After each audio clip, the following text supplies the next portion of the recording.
Christopher Nolan, salah seorang sutradara Hollywood terbaik saat ini yang karya-karya filmnya dikenal dengan karya yang jenius dan mind-blowing. Sebut saja Interstellar, Inception, Memento, hingga The Dark Knight Trilogy. Tahun 2020 ini, kita kehadiran kembali film karya Nolan yang bermain dengan ranah teori sains tentang waktu, Tenet. Dan inilah review filmnya. Gua Dian WJ, selamat datang di WV Corner.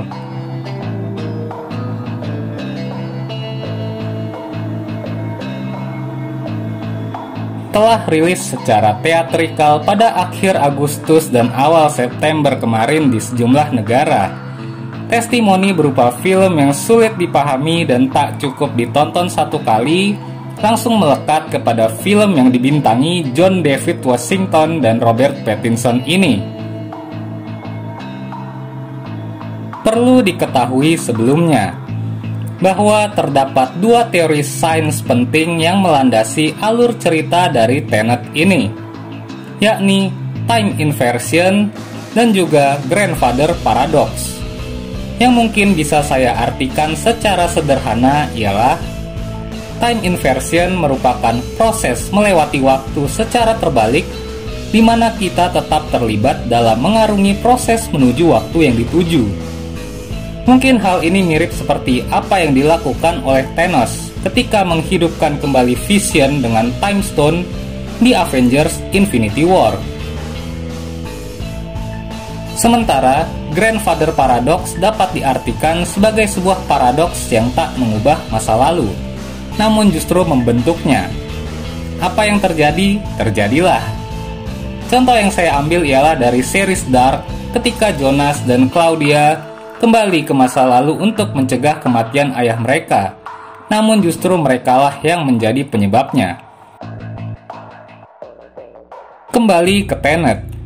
Film ini menceritakan tentang seorang agen profesional yang disebut sebagai protagonis yang harus menjalani misi untuk menyelamatkan dunia dari kehancuran akibat Perang Dunia Ketiga yang dimana ancaman ini justru datang dari masa depan.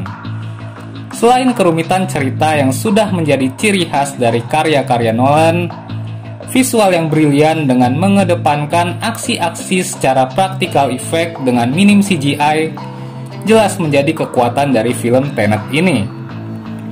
Ditambah dengan biaya produksinya yang begitu besar dan melibatkan 7 negara berbeda sebagai set lokasi syuting, jelas membuktikan ketotalitasan Nolan dalam menggarap film ini. Namun secara jujur, saya pun menganggap film ini memiliki plot cerita yang terlalu rumit untuk dipahami, yang membuatnya menjadi sebuah tontonan yang sulit untuk dapat dinikmati di kali pertama menyaksikannya.